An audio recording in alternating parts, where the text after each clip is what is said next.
रफ्तार न्यूज में एक बार फिर आपका स्वागत है। बाहरी दिल्ली के नरेला इलाके में फिर हुई एक निर्मम हत्या। हम आपको बताते चलें, बाहरी दिल्ली से लापता हुए शख्स करण का शव नरेला के घोगा गांव के पास बने सुनसान फ्लैट में मिला है। यदि परिजनों की माने तो कल सुबह काम पर निकला था करण के पिता ने करण को जाने से रोका, पर करण अनसुनी कर चला गया। करण के पिता और परिवार वाले उसके जीजा के पास उसे जाने से हमेशा मना करते थे। उसके बाद करण की पत्नी की बात करण से हुई। करण ने बताया वह अपने जीजा के पास है। काम पर दोबारा फोन करने पर फोन स्विच ऑफ था। घर वालों के मन में उल्टे सीधे ख्याल आने लगे और उन्होंने करण की तलाश शुरू की। करण के जीजा को फोन करने पर करण के जीजा ने साफ मना कर दिया कि वो मेरे पास नहीं आया। मामला पुलिस तक पहुंचा तो पुलिस ने कानून का हवाला देते हुए कहा 24 घंटे से पहले मिसिंग की कंप्लेंट नहीं की जाएगी। अगले 24 घंटे तो बीते पर बीतकर नहीं मिली तो खून से लथपथ करण की लाश। बाहरी दिल्ली के नरेला के पास बने सुनसान फ्लैटों में करण की गला रेतकर हत्या कर दी गई। हत्या करने के बाद शव की पहचान मिटाने के लिए उसे जलाने की कोशिश भी की गई। घर वालों का शक है कि करण के जीजा पर फिलहाल पुलिस मामले की तफ्तीश कर रही है। आखिर देखना होगा कि ये मामला किन उससे जुड़ा हुआ है। क्या करण का खून करण के ही जीजा ने कर दिया?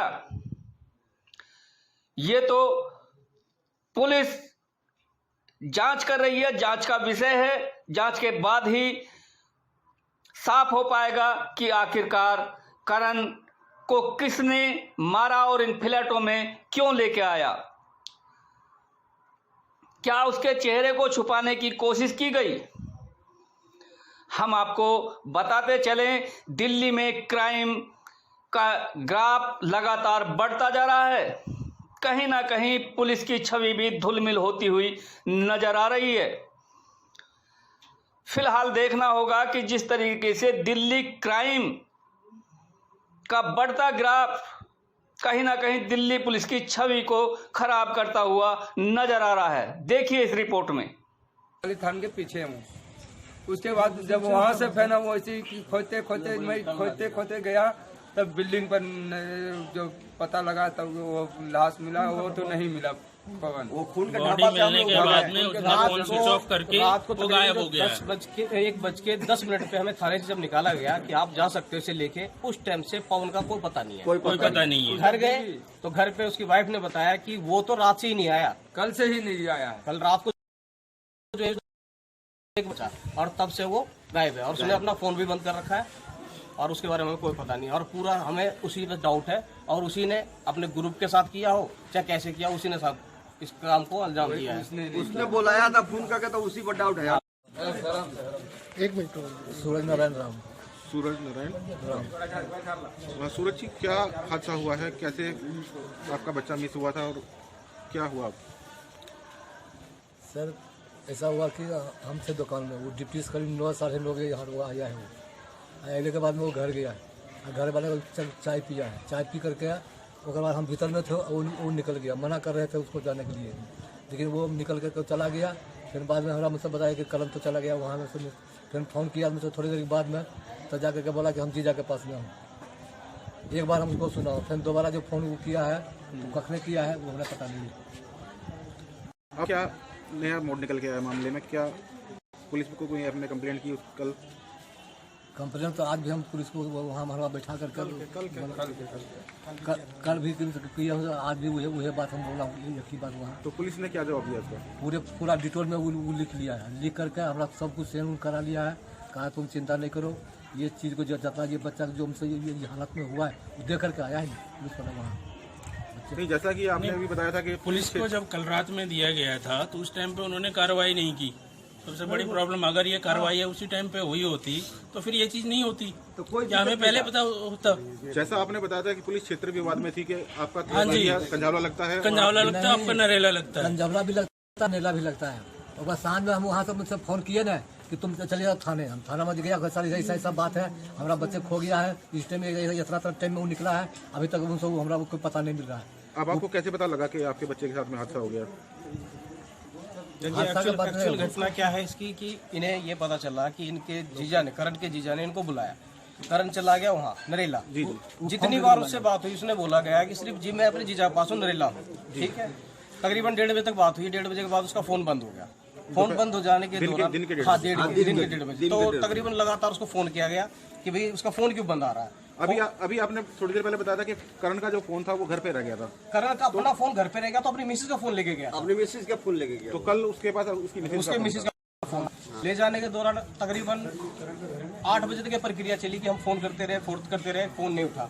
लास्ट में फिर हम लोग यहाँ से गए हैं, सीधे गए जीजा घर। जीजा घर पे पूछा गया कि जी करण कहाँ है, तो बोला मुझे नहीं पता कहाँ है करण। कह रहा चलो ठीक है, आपको नहीं पता, आपके पास नहीं है, लेकिन हमें पता चला कि आपके पास आया है। चलिए ठीक है, जहाँ पे वो काम करता है आप मुझे वहाँ ले चलिए, आपने उसकी ड्यूटी लगवाई है ना, आप वहाँ ले चलिए। उसने बोला मैं वहाँ भी नहीं जाऊँगा। तो हम लोगों ने उस पर प्रेशर किया है कि नहीं आपको चलना पड़ेगा। तो वो अपनी मोटरसाइकिल में बैठा है, हम लोग ऑटो में थे, वो सीधे थाने में ले गया, नरेले थाने में, और वहाँ जाकर थाने अंदर गाड़ी खड़ी करी और वो अंदर चला गया और बोला जी मुझे नहीं पता कुछ भी। ठीक है, इस तरह के वाक्य हुआ। तो हम लोगों ने बोला जी शक हमें इन्हीं पे है, क्योंकि इन्हीं के पास आया है तो इन्हीं को पता होगा ना चीज के बारे में। दूसरा नंबर, उसके पैरों में चोट लगी हुई थी। हमने ये भी बोला कि आपके पैर में चोट कैसे लगी, तो उसने बोला मुझे 2 दिन पहले चोट लगी। मैंने कहा आपको अगर लगी है तो आपने ट्रीटमेंट कराया होगा, चाहे किसी क्लिनिक पे या किसी बंगाली डॉक्टर से, किसी से कराया होगा, आप मुझे उसकी डिटेल बताइए। पुलिस वालों को मैंने बार बार बोला कि सर मुझे इस पर शक है, आप इससे इंक्वायरी कीजिए। वहाँ पे कैसाई थे रात को जो ड्यूटी पे थे, उन्होंने बार बार बोला कि ठीक है हम कार्रवाई कर रहे हैं, हमें कुछ नहीं बोला कार्रवाई के नाम पे। सिर्फ 1:30 बजे तक हमें को वहाँ पे बिठा कर रखा। 1:30 बजे के बाद बोला कि आप लोग घर जाइए, अपने रिश्तेदार को भी ले जाइए, हमने मिसिंग कंप्लेन लिख ली है और अपने एरिया के थाने में जाइए, वहाँ भी लिखवाइए। फिर रात के 3 बजे हम कंझाला थाना गए, वहाँ पे हमने कंप्लेन लिखाई, ना कंझाला थाना ने सुनी ना नरेला थाने ने सुनी। लास्ट में क्या हुआ, मॉर्निंग में हम फिर वापस गए दोबारा अपने इंक्वायरी के लिए। तो कुछ दिन पहले करण ने एक वीडियो शूट की थी जिसमें उसने दिखाया था अपने आप को लाइव कि मैं इस जगह काम करता हूँ। तो उसमें एक हमने मंदिर की लोकेशन देखी, उस मंदिर की लोकेशन को देखते हुए हम वहाँ पहुंचे। हमने पूरी बिल्डिंगों की छानबीन की, वहाँ पूरा जंगल एरिया था। लास्ट में ढूंढते लास्ट में एक बिल्डिंग मिली। उस बिल्डिंग में हमें कुछ खून के सैंपल्स मिले कि यहाँ से निशान जा रहा कुछ। हम वहाँ गए, ऊपर बिल्डिंग पे चढ़े, 3rd फ्लोर की बिल्डिंग थी वो। बिल्डिंग में जाने के बाद एक जगह पूरा ब्लड था, दूसरे कमरे में हमारे भाई की मृत शरीर पड़ी थी, जिसपे आधे ज्यादा वो झुलसा हुआ था। कट के निशान थे गले पे, सर पे और हाथों पे। मतलब उसकी बॉडी को इस तरीके से कर दिया ताकि उसको कोई पहचान ना सके। सिर्फ हमने उसकी शिनाख्त जब उसके एक हाथ पे कलाई टूटी हुई थी तो उसकी एक घुट्टी निकली हुई थी। सिर्फ हमारी उससे शिनाख्त हुई है कि ये हमारा भाई है, और उसके अलावा भी फिलहाल हमारे खिलाफ मतलब कोई कंप्लेन नहीं हुई, कुछ नहीं हुई है। फोन किया था, ठीक ना, करवाए थे फोन किसी से। तो तलाश के दौरान पुलिस ने आपकी कोई मदद नहीं की? नहीं, तलाश के दौरान ना नरेला थाने से हमें सपोर्ट मिला ना वहाँ से मिला। हमें जब बॉडी मिली खुद तलाशने से, तब हमने 100 नंबर पे कॉल करी है, फिर पुलिस आई है। उसके बाद उन लोगों की प्रक्रिया रही क्या रही हमें नहीं पता। क्राइम ब्रांच वालों का कॉल आ रहा बार बार कि हाँ जी हम उनकी लोकेशन ट्रैक कर रहे हैं, इसके अलावा और कुछ नहीं है। अभी आप पुलिस की कार्रवाई से कितना संतुष्ट हैं? अभी तो जी मैं क्या बता सकता हूँ इसके बारे में। संतुष्टि तो आप देख रहे हैं कि ना उस बंदे का पता है, ना हमारे भाई का फोन पता है कि फोन कहाँ गया, ना ये पता है कि प्रॉपरली कि आपको पता है टेक्नोलॉजी की दुनिया है, उसे पता होना चाहिए कि इस जगह पे कितने टावर थे, बिल्डिंग में कितने लोग थे। अभी तो कुछ नहीं पता चला। संतुष्टि तो हमारी कुछ नहीं है। पोस्टमार्टम वगैरह हुआ? पोस्टमार्टम आज नहीं हुआ सर। हम लोग गए थे 3 बजे करीब, तो वहाँ पे जो मेन हेड डॉक्टर थे वो बोले कि भाई ये मर्डर केस का मामला, इसकी बारीकी से जांच करेंगे, तो हम इसका कल करेंगे पोस्टमार्टम। तो कल हमें 10 बजे बुलाया गया है। मैडम कहाँ ले जाया गया अभी? सर ये क्या जहांगीरपुरी जहांगीरपुरी गया है, जगजीवन राम जगजीवन बाबू जगजीवन जगजीवन राम